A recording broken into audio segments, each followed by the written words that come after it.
Open the podcast bay door as hell.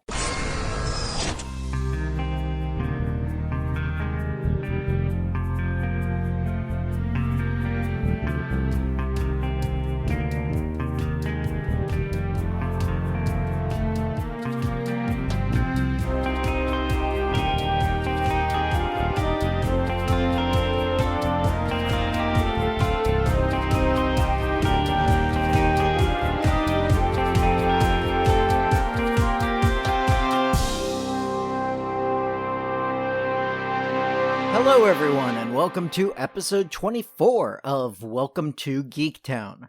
I'm your host, Kurt Onstead. I've been a proud geek all my life, being into role-playing games, board games, sci-fi, fantasy, and especially superheroes and comics. And I want to help others join me in those pursuits. But I've found that sometimes people can get overwhelmed or feel left out because they don't already have what some consider the requisite knowledge to be considered a fan. And that's where Welcome to Geektown comes in. Here you can ask your questions without feeling like a gatekeeper is calling you out for not yet being fully versed in every aspect of your new interest. Before we get into the questions this week, yes, I did say questions, just a reminder that you can always email me those questions or suggestions for topics you'd like to hear by emailing me at welcometogeektown, all spelled out, at gmail.com. Or just let me know what you think of the show in general. I'd love to get more feedback from my listeners. So, as I said, we have multiple questions this time. Both were inspired by recent episodes. The first one is a follow-up from Tiffany T. she had after listening to one of the most recent episodes. She says, "It got me thinking about the Star Wars versus Star Trek so-called rivalry. Why do you think there tends to be such a one or the other option? I've always been a fan of both, but have run into people that are adamant that you either like one or the other." Well, Tiffany, I think it's fairly similar to the Marvel versus DC rivalry.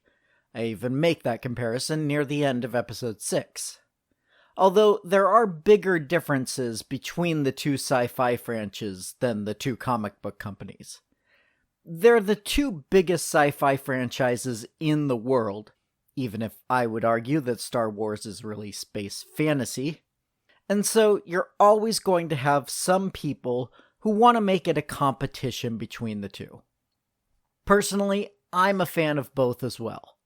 One is great for rollicking action, while the other tends to be more cerebral. But depending on what you're in the mood for, both are mostly high-quality films/TV. So, live long and prosper, and may the Force be with you. Next up is a question from Joel L., who has written in a couple of times before. This time he wants to know, after having answered a very similar question for Star Trek, quote, "What do you feel people need to know about Doctor Who before they start? Where should they jump in, or can they just pick up next time there are new episodes?" That's a great question, Joel, and has a longer answer than that first question. Now, unlike Star Trek, where you had the question of production order versus in-universe order, for Doctor Who, those are basically the same thing, as the show follows the adventures of one main character, a time-traveling alien known as the Doctor, and the various companions they've traveled with throughout their life. So, it sounds like it would be simple, right? Just start at the beginning and watch all the episodes from there. This is actually what I did, or as close to possible to that, which I'll get to in a minute, when I decided to finally add Doctor Who into my fandom repertoire. However, I wouldn't recommend this for most people, for a number of reasons. The first reason is, it's impossible to actually do.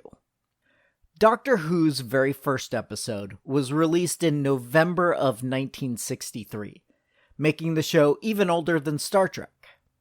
And at the time it was being filmed, videotape was fairly expensive, so in an effort to save money, in what now can be seen as the very epitome of penny wise, pound foolish, BBC studios would tape over the master copies of their shows after they aired, so many of the early episodes have been lost. Occasionally, one of the stations that BBC would send a copy to will end up finding a lost episode in their archives, but the chances of that happening as time goes on get slimmer and slimmer. So it's likely that a complete run of the series will never be possible to experience. Some dedicated fans made audio recordings of the episodes when they originally aired, and took what today would be called screen caps, but are referred to as telesnaps when talking about the technology that was available at the time. Using those, some reconstructions have been created to allow fans to experience a facsimile of these older episodes, but they're nowhere near the real thing. All of these missing episodes are from the first few years of the show. From 1970 onwards, when the show was finally being filmed in color, all of the episodes were saved. What is referred to as Classic Doctor Who, or just Classic Who, by fans ran from that first 1963 episode all the way until 1989. There was a TV movie intended to be a pilot for a new version of the show that was released in 1996. Then, in 2005, BBC restarted the show again, and it has been running regularly since. The post-2005 episodes are what is colloquially known as Modern Who. As even many non-fans are already aware, the fact that the show ran for so long caused a need for recasting the lead character. An explanation for why the Doctor changed bodies was written into the show, with the regeneration taking place after a deadly or traumatic event. As of my writing this podcast episode, there have been 14 actors cast as the Doctor, although due to some in-show shenanigans, the current Doctor is known as the 13th. As for what you need to know before going in, I think that pretty much covers it. Time and space traveling alien that occasionally swaps bodies out, who travels with a small number of varying companions. That's the show in a nutshell. As for where you should jump in, there's a few options available. As I said, you could start at the very beginning and watch every available episode out there if you wanted. However, when the show first started, it was aimed more at a child audience than it is today. And when you combine that with the very old and cheaply done special effects, even for the time, you have quite a few episodes that are hard to get through. If you still want to start with the older episodes, I would say watch the first one, titled An Unearthly Child. It sets up the show nicely, and there are some little Easter eggs that you'll see way down the line in some Modern Who episodes. From there, you can skip most of the first and second Doctor, and move straight into the third, played by Jon Pertwee. His era is similar to much of Modern Who, as he's stuck on Earth during the first part of his tenure, and gets into different adventures there. Much in the same way the first few years of Modern Who spent a lot of time in modern-day Britain. The third Doctor also spends much of his time fighting the Master, a villain that has reappeared a number of times all the way up through the modern era. If you only end up watching one of the classic Doctors, you'll probably want it to be the fourth Doctor, played by Tom Baker.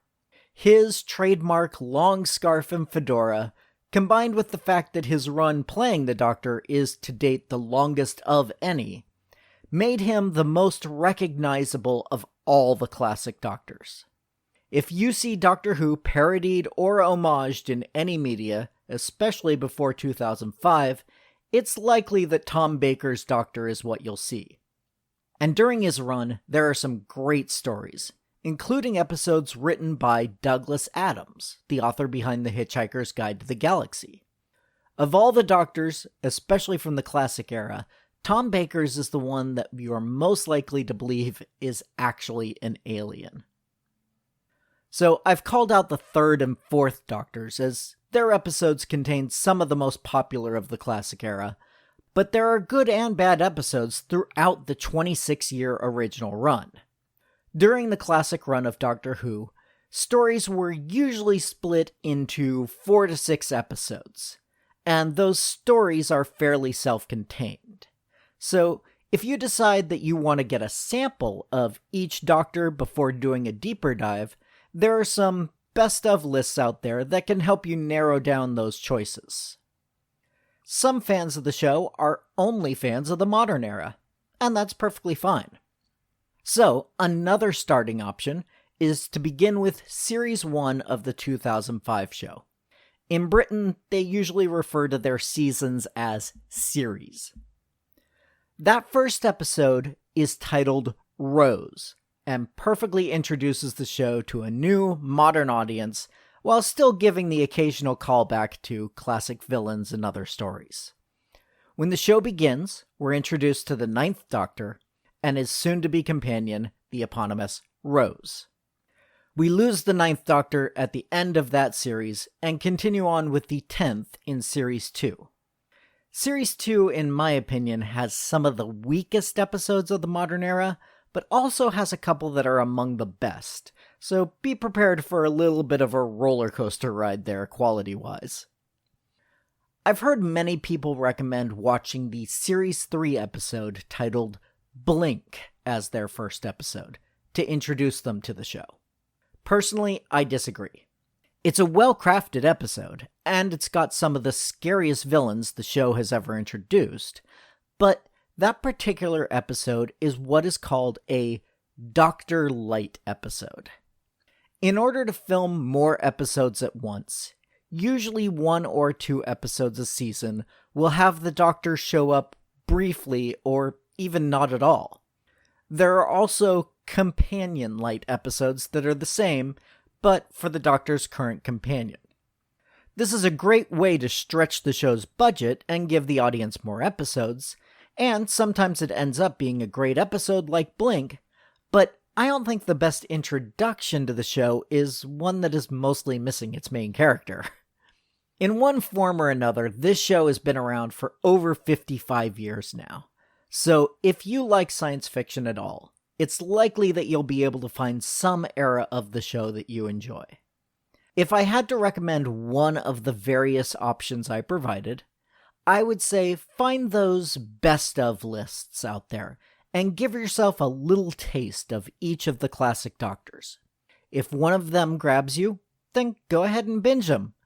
Once you've had your fill of the classic era, go ahead and just dive straight into Modern Who from its beginning and go straight on from there.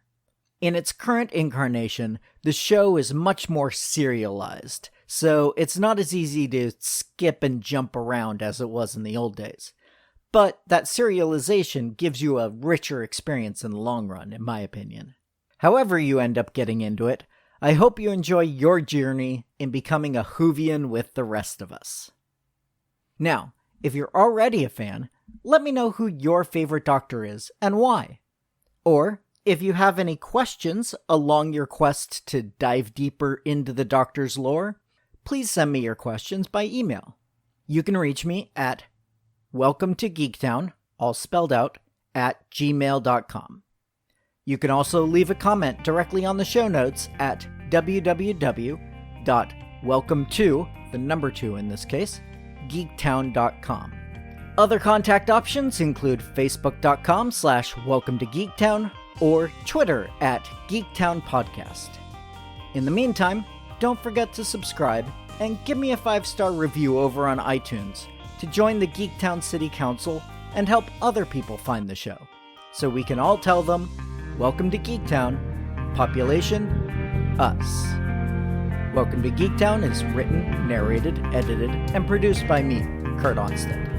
Theme music is by Aaron Levitz, logo art by Archie Santana. All other sound clips are the copyrighted material of their respective owners, and no infringement is intended, falling under fair use.